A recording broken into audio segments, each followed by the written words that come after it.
नमस्कार विद्यार्थी मित्रांनो, MPSC रिझॉल्व चॅनलमध्ये तुमचं स्वागत आहे. आपण आज 7 जानेवारी 2023 लोकसत्ता या पेपरचे विश्लेषण म्हणजेच ॲनालिसिस करणार आहोत. तर ह्या ॲनालिसिसचं स्वरूप असं राहील की आपण पहिले न्यूज वाचणार, त्यानंतर त्याचं जे स्टॅटिक पोर्शन आहे किंवा आपल्या MPSC या परीक्षेला जे महत्त्वाचा मुद्दा असतो त्या न्यूजमधून त्या मुद्द्याची डिस्कशन इथे करणार आहे. ठीक आहे, तर चला आता पहिल्या न्यूजकडे वळूया आपण. पहिली न्यूज आहे बद्रीनाथचे प्रवेशद्वार जोशीमठ खचू लागले. हे जोशीमठ खचत आहे याचं आपल्याला काही लेनदेन नाही आहे. बद्रीनाथ फक्त एक तीर्थक्षेत्र आहे इतकं आपल्याला माहीत असायला हवं. त्यानंतर महत्त्वाचा इथे सर्वात मुद्दा म्हणजे ते कशामुळे खचत आहे, तर त्याचं खचण्याचं कारण आहे भूस्खलन.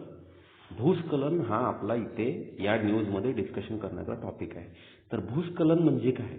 जेव्हा एखाद्या पहाडी प्रदेशामध्ये कोणत्याही गाळाचा संचय होतो एका ठिकाणी आणि सडन त्याचा कोलॅप्स होतो, म्हणजे एखाद्या ठिकाणी ते संचयल्यानंतर त्याचं एकाच वेळी ते खाली पडतं आणि त्याला भूस्खलन असे म्हणतात. भू म्हणजे जमीन आणि स्खलन म्हणजे ते खाली पडणे.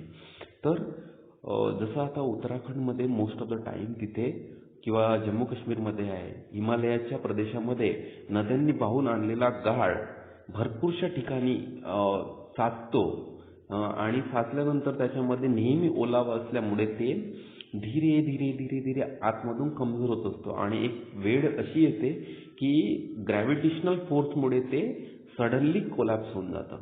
तर याला भूस्खलन म्हणतात. भूस्खलनाची कारणे आपल्याला राज्यसेवा या एक्झामच्या अकॉर्डिंग महत्त्वाची असू शकतात. तर पुढची न्यूज बघूया आता आपण. न्यायाधीशाची नियुक्ती रखडणे चिंतेचे असे सर्वोच्च न्यायालयाने केंद्र सरकारला सुनावलेले आहे.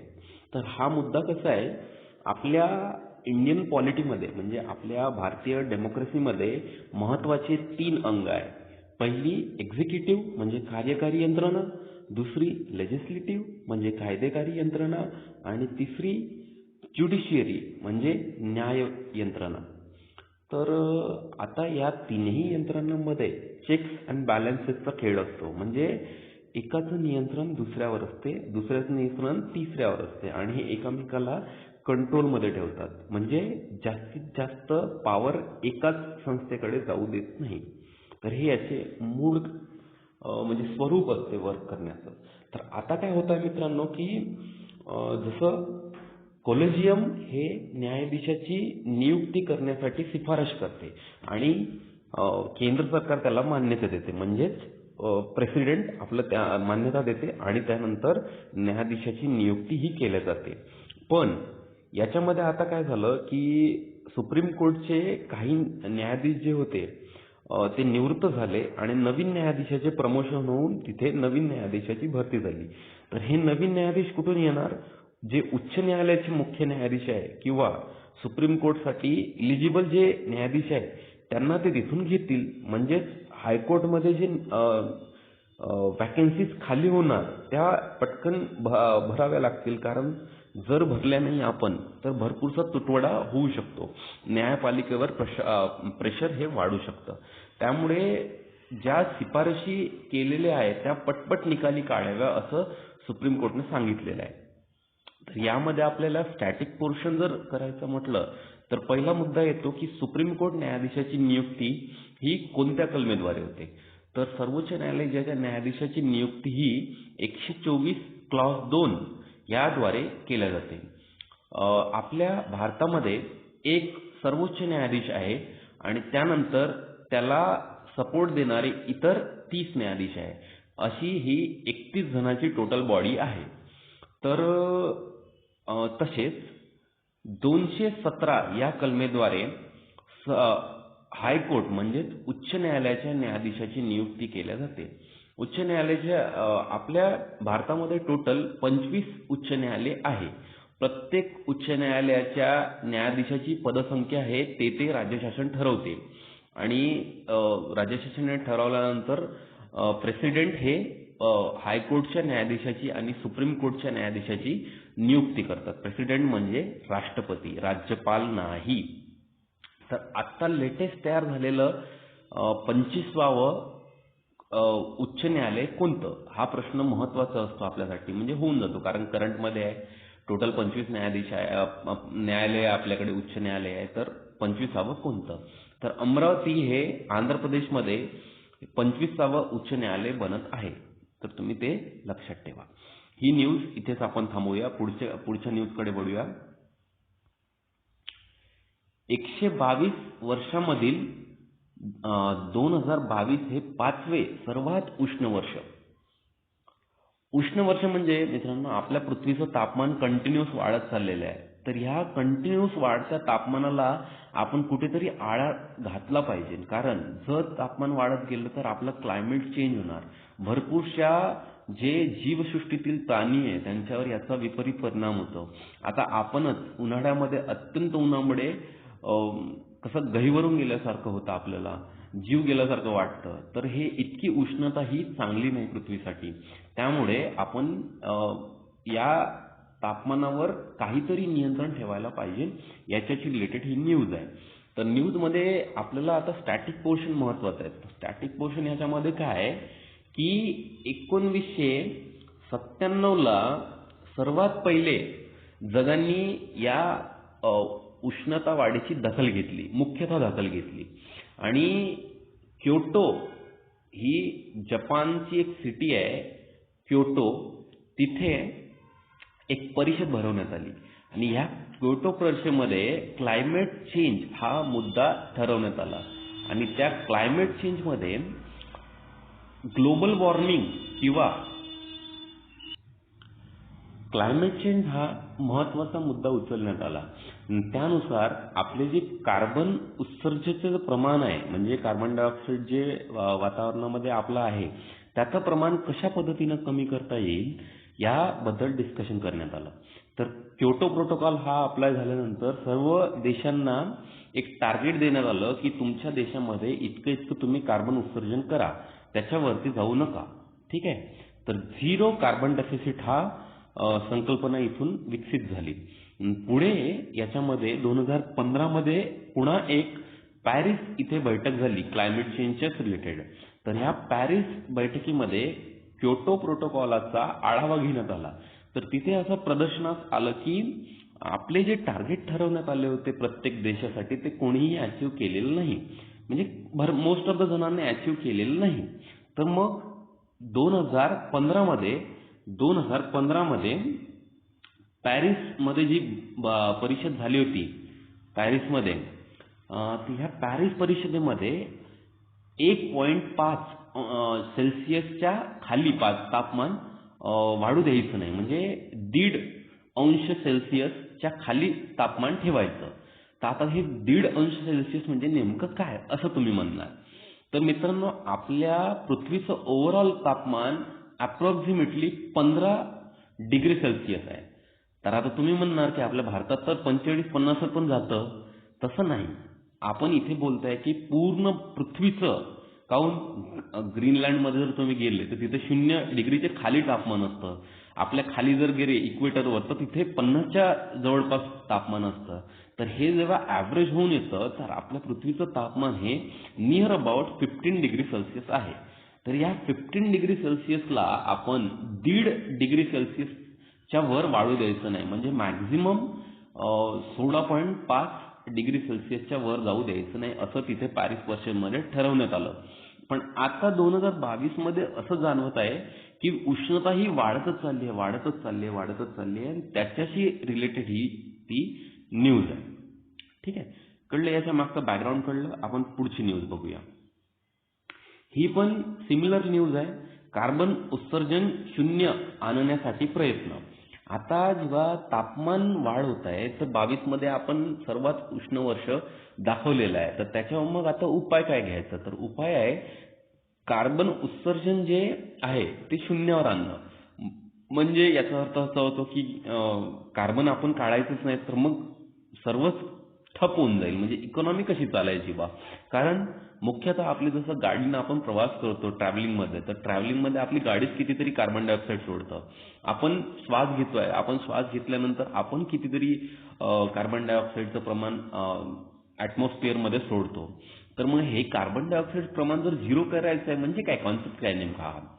तर आपण जितकं आपला जो भारत देश आहे जितका आपल्या प्रगतीसाठी कारखाने आपण चालवतोय, आपण विविध गोष्टी ज्याद्वारे कार्बन उत्सर्जन आपल्या ॲटमॉस्फिअरमध्ये आपल्या वातावरणामध्ये आपण करतो, तर जितकं आपण कार्बन उत्सर्जन करतो तितकं कार्बन ते शोषून घेण्याची पण शक्ती आपल्या देशामध्ये असायला पाहिजे. तर मग आता कार्बन शोषून कोण घेतं कार्बन डायऑक्साईड, तर आपले ट्रीज, प्लांट्स. ठीक आहे, प्लांट हे काय करतं कार्बन डायऑक्साईड घेतं आणि ऑक्सिजन देतं. तर मग आपण जितकं प्रमाणात कार्बन उत्सर्जन करतो तितक्याच प्रमाणात आपण प्लांटेशन केलं पाहिजे, म्हणजे अफॉरेस्टेशन केलं पाहिजे. म्हणून आपण भरपूरशा वनमोहिमा राबवल्या पाहिजे आणि जास्तीत जास्त वृक्ष लागवड केली पाहिजे.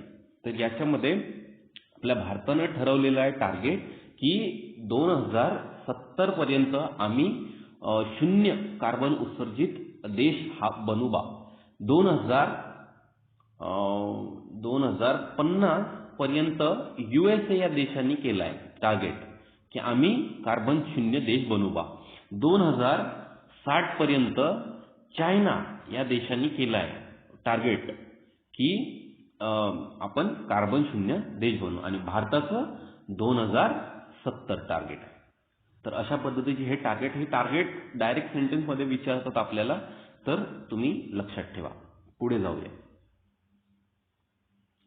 पुढची न्यूज बघूया आपण. मुंबई पुण्याची हवा बिघडली. मुंबई पुणे हवा बिघडली. हे हवा बिघडली म्हणजे शब्दशः असं घेऊ नका. ॲटमॉस्फिअरमध्ये आपल्याला आता धूर दिसून राहिलेला आहे, भरपूरशा प्रदूषण होत आहे आणि मेट्रो सिटीमध्ये इतके जास्त व्हेकल्स चालतात, त्याच्यामुळे तिथे कार्बन डायऑक्साईड आहे, कार्बन मोनॉक्साईड आहे, नायट्रोज ऑक्साईड आहे, भरपूरशा प्रमाणाचे वायू तिथे आढळतात. तर इथे आपल्याला ह्या न्यूजला पकडून स्टॅटिक जर कोणतं करायचं असेल तर स्टॅटिकमध्ये स्मॉग हा कॉन्सेप्ट येतो. स्मॉग काय आहे, फॉग जसा पहिले येत होता, फॉग म्हणजे धुकं, फॉग सोबत हे जे हानिकारक वायू मिसळतात जसे की कार्बन मोनॉक्साईड आहे, कार्बन डायऑक्साईड आहे किंवा नायट्रोस ऑक्साईड आहे, हे मिसळून तिथे स्मॉग या नावाची नवीन संकल्पना आपण दिली आहे आणि ते वायू तयार करतात. तर आपण जर त्याच्यामध्ये गेलं तर आपल्याला सफोकेटिंग फिलिंग म्हणजे श्वास कुठेतरी घेता येत नाहीये अशी फिलिंग जाणवू शकतं. तर स्मॉग या कॉन्सेप्टवर तुम्ही थोडं बहुत रीडिंग करा. पुढची न्यूज बघूया. पुढची न्यूज ही एडिटोरियल मधली आहे थोडी बहुत. इंधन चांगले म्हणून बदल घडेल, हायड्रोजनला ऑक्सिजनचा पर्याय या लेखावरून हा दिलेला आहे. म्हणजे जर्मनी आणि जपान या दोन देशाच्या ज्या कंपन्या आहेत, म्हणजे जर्मनीची मर्सिडीज कंपनी आणि जपानची माझदा या कंपनींनी यशस्वीरित्या हायड्रोजनला इंधन म्हणून वापरलेले आहे. पण याच्यामध्ये प्रॉब्लेम काय येतो मित्रांनो की हायड्रोजनचं जे कन्व्हर्जन आहे, म्हणजे हायड्रोजन ॲटमॉस्फिअरमध्ये वातावरणामध्ये वायू रूपामध्ये भरपूरशा प्रमाणात उपलब्ध आहे, पण त्याला इंधन मधून वापरण्यासाठी कन्व्हर्जन करावं लागतं लिक्विड रूपमध्ये. तर मग ते अत्यंत महागडी प्रोसेस आहे. तर याच्यामध्ये मुद्दा हेच सांगितलं आहे की जरी हायड्रोजनला आपण वापरून ॲटमॉस्फिअरमध्ये कमी प्रदूषण करू शकतो, पण हे महागडे असल्यामुळे हे प्रत्यक्ष रूपात येईल की नाही येईल हे याच्यामध्ये संभ्रम अवस्था आहे. फक्त इथे लक्षात ठेवायचा मुद्दा म्हणजे हायड्रोजन हे एक पर्यायी उपाय आहे आणि त्याच्यानंतर जर्मनी आणि जपान या दोन देशांनी त्याचा प्रयोग केलेला आहे. पुढचं जाऊया. देशाच्या दोन दिशांची दशा, साऊथ वर्सेस नॉर्थ. आता तुम्ही आपल्या भारताचा जर जिओग्राफीचा अभ्यास केला, म्हणजे भूगोलाचा जर अभ्यास केला, तर आपल्याला जाणून येते की आपल्या भारतामध्ये उत्तर भाग आणि दक्षिण भाग अशा प्रामुख्याने दोन भागामध्ये भारताचं विभाजन होतं आणि त्या विभाजनाला कारणीभूत मधातला जो विंध्य पर्वत आहे तो विंध्य पर्वत या दोन विभागाला एकदम वेगळं करतो. तर आता मुद्दा काय झाला आहे की पहिलेपासून जेव्हा प्राचीन काळापासून आपल्याकडे आक्रमणं येऊ लागली, तर आक्रमणं पहिले जहाजाच्या मार्गाने यायची नाही. आक्रमणं कुठून यायची? भूमार्गाने. तर आपल्या नॉर्थमध्ये जो हिमालय आहे, हिमालयामध्ये काही पासेस आहे, म्हणजे खिंडी आहे. त्या खिंडींमधून भरपूरसे विदेशी आक्रमण आपल्याकडे यायचे आणि नॉर्थ म्हणजे उत्तर भारतामध्ये भरपूर प्रमाणामध्ये तिथे युद्ध व्हायची. तर युद्ध झाल्यामुळे काय, भरपूरशा वेळी तिथे काही वेळ जर विकास होत असला तर युद्ध होऊन तर पूर्ण विकास मातीला होऊन जायचा. पण विंध्य पर्वताच्या खाली जे साऊथची राज्य होती किंवा साऊथचा भारत जो आज दिसतोय तुम्हाला, तर त्या साऊथच्या भारतमध्ये कंटिन्युअस प्रोग्रेस होत होती. का बरं? तिथं आक्रमणं कमी झाली, तिची संस्कृती वाढत गेली, रिच रिसोर्सेस, त्याच्यामुळे बुद्ध्यांक वाढत गेला. बुद्ध्यांक वाढत गेला म्हणजे त्याची प्रगती झाली. तर इथे आता ह्या लेखामध्ये असं दिलेलं आहे की south versus north, India great divide. हे पुस्तक नवीन लिहिलेलं आहे त्यांनी, नीलकांतन RS. तर हे आपल्याला कधी कधी करंट अफेअरमध्ये एखाद्या पुस्तकावर विचारू शकतो. तर हे पुस्तक त्या अनुषंगानं महत्वाचं आहे की साऊथचे जे राष्ट्र आहे जे प्रगत म्हटलं जाते, त्याच्यामध्ये नॉर्थचे जे राष्ट्र आहे जे अप्रगत म्हटलं जाते, त्याच्यामध्ये काय विरोधाभास आहे नेमकं, त्यांची रूपरेखा कशी आहे, या पुस्तकामध्ये ते सर्व डिस्कशन केलेलं आहे. अशा पद्धतीने पुढचा आता न्यूज बघूया आपण. व्हिडिओ थोडा मोठा झालेला आहे मित्रांनो, पण तुम्ही बघा, तुम्हाला म्हणजे आपण स्टॅटिकचं पण पोर्शन सांगून राहिलेलो आहे त्याच्यामुळे. पुढची न्यूज ही खडकवासला धरण ते फुरसुंगी भूमिगत बोगद्याचा प्रस्ताव. आपल्याला इथे बोगदा बनेल नाही बनेल हे प्रस्ताव आहे, म्हणजे फ्युचर टेन्समध्ये आहे. फक्त आपल्याला इथे लक्षात ठेवायचं आहे की खडकवासला ही पुण्यामध्ये आहे, बस एवढंच लक्षात ठेवायचं आहे. पुढचं बघूया. गाढवे ठरले लाखमोलाचे. जेजुरीला नेहमी पारंपरिकरित्या गाढव बाजाराचे मोठा हा उत्सव होतो आणि तिथे गाढवाची खरेदी विक्री केल्या जातात. जसं बैल बाजार असतो ना आपला, गुरांचा बाजार, तसाच इथे गाढवांचा बाजार असतो. गाढवाचा उपयोग भरपूर ठिकाणी होतो मित्रांनो, जसं की वीटभट्टीमध्ये विटा वाहून नेण्यासाठी, सिमेंट वाहून नेण्यासाठी किंवा कोणतीही वाहतूक, किरकोळ वाहतूक करण्यासाठी. डोंगरांवर जे डोंगर आणि दर्यामध्ये जे कठीण प्रदेश आहे जिथे आपले व्हेकल्स जाऊ शकत नाही, तिथे गाढवांचा उपयोग केला जातो. तर हे इथे सांगितलंय की गाढवाचं अजूनही महत्त्व गेलेलं नाही असं या न्यूजमध्ये सांगितलेलं आहे. पुढची न्यूज बघूया.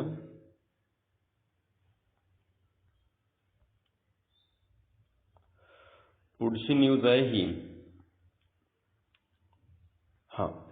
संपूर्ण दक्षिण आशियासाठी महागाई नियंत्रण प्राधान्यक्रमावर दाद. तर आत्ताच आंतरराष्ट्रीय नाणेनिधीची आयोजन झालं होतं. आंतरराष्ट्रीय नाणेनिधीची समिट झाली होती. तर त्या समिटमध्ये आपले जे रिझर्व्ह बँकेचे गव्हर्नर आहे शक्तिकांत दास, त्यांनी उपस्थिती दर्शवली. तर त्यांनी सर्वात महत्त्वाचा मुद्दा इथे उपस्थित केला की महागाई नियंत्रण म्हणजे इन्फ्लेशन कंट्रोल. इन्फ्लेशन कंट्रोल, महागाई म्हणजे काय मित्रांनो? चलनवाढ. म्हणजे जर देशामध्ये पहिले तुम्हाला 10 रुपयाला एक कॅडबरी चॉकलेट मिळत होतं, तेच Cadbury chocolate, same Cadbury chocolate तुम्हाला आज 20 रुपयाला मिळत आहे, म्हणजे काहीच महिन्यानंतर. त्याच्यानंतर जर 2-4 महिने पुढे गेलं, ते चॉकलेट तुम्हाला 30 रुपयाला मिळत आहे. म्हणजे हे एकच चॉकलेट एकाच कंपनीचं, एकाच तेवढ्याच ग्रामचं, तेवढ्याच साईजचं जर तुम्हाला चढत्या दरानं मिळत असेल तर ते म्हणतं महागाई. आणि या महागाईचा फटका प्रत्येकालाच बसतो मित्रांनो. आपल्या देशामध्ये जी गरीब जनता आहे, म्हणजे आपल्याकडे जवळपास 21% पॉवर्टी लाईन आहे, म्हणजे 25 ते 27 कोटी लोक हे आपले बिलो पॉवर्टी लाईन आहेत. बिलो पॉवर्टी लाईन म्हणजे गरीब रेषेच्या खाली. तर हे जे गरीब रेषेचे खाली लोक आहे यांना महागाईचा जबरदस्त फटका बसतो. यांना तर बसतोच, पण जसं आपलं सरकारी कर्मचारी वर्ग आहे किंवा मध्यम वर्ग आहे, यांना पण या महागाईचा अत्यंत फटका बसतो. तर मग शक्तिकांत दास हे आपले रिझर्व्ह बँकेचे जे गव्हर्नर आहे, त्यांनी संपूर्ण दक्षिण आशियामध्ये महागाई नियंत्रण कशा पद्धतीने करता येईल याबद्दलच तिथे आंतरराष्ट्रीय नाणेनिधी कार्यक्रमामध्ये ते बोलले. पुढची न्यूज ज्याच्यामध्ये तुम्ही लक्ष देऊ शकता, इथे अशा करून हे संपलेलं आहे मित्रांनो. आजच्या पेपरमध्ये इतकंच. जर तुम्हाला पेपर हे डिस्कशन आवडलं असेल तर तुम्ही मला कमेंटमध्ये तरी निदान कळवा की सर हे कंटिन्यू तुम्ही करा. ठीक आहे. धन्यवाद मित्रांनो.